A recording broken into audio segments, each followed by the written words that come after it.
Maginot s'étendait vraiment jusqu'à la Méditerranée. L'ouvrage du Barbonnet ici en est une preuve. D'autre part, on s'est rendu compte que les ouvrages de la ligne Maginot étaient situés bien souvent dans des sites magnifiques, là aussi, dans des endroits auxquels on est obligé d'accéder par des chemins vraiment difficiles. Hein.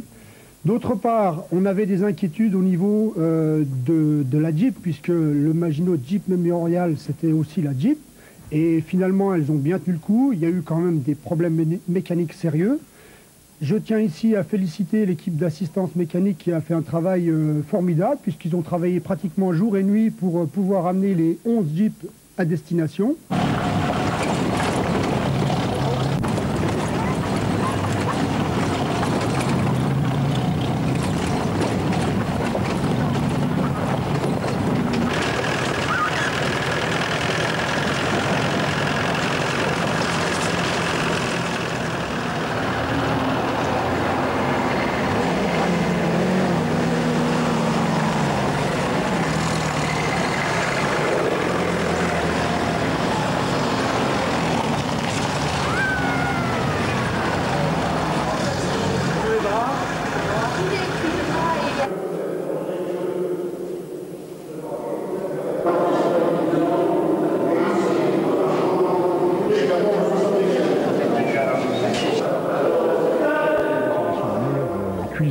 Des souvenirs de gloire, parce qu'on a combattu uniquement pour l'honneur, puisque toute l'armée française était à peu près à Thuir à ce moment-là, et qu'on a combattu jusqu'après l'armistice simplement pour l'honneur.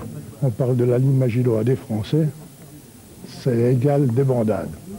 La débandade, il y a eu 500 000 hommes qui se sont repliés sur ordre, sans aucune préparation, qui se sont pas dévêtus pendant 8 ou 10 jours, qui ont combattu de jour, qui ont marché de nuit, qui n'ont pas mangé. Il y a eu des tués, il y en a eu des milliers de tués. Mais une autre partie de la ligne Maginot, c'est ceux qui sont restés dans la forteresse, dans les ouvrages.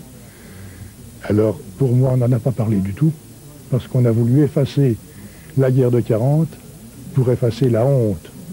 Et c'était pas la honte. Voilà, ce qu'il faut redire 40 ans après ou 50 ans après, c'est qu'il y a eu de l'honneur, il y a eu des combats simplement pour la gloire et pour défendre l'honneur de la France.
Et chose que les Français ignorent.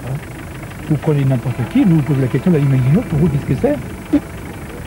Des gens qui se sont sauvés, alors que c'est faux. Et nous, on découvre... Et on ni décidé de se rendre, et on ne s'est jamais rendu. Jamais. Comment le combat? Il n'y avait pas de différence entre les 3 tiers, même si la langue n'était pas la même, parce que ceux d'ici ne parlaient pas tout à fait la même langue. Ils parlaient le dialecte. La Tura, 48 heures après l'armistice, les Italiens n'étaient encore pas arrivés aux portes du fort. Les gars ont sorti du fort avec les honneurs de la guerre, et les Italiens leur ont présenté les armes au fort de l'Essayon, là, en passant. Avec armes et bagages, hein. Ils n'auront rien pris, ils n'ont laissé descendre les détachements. Et les Italiens après se sont descendus pour les 3 quarts.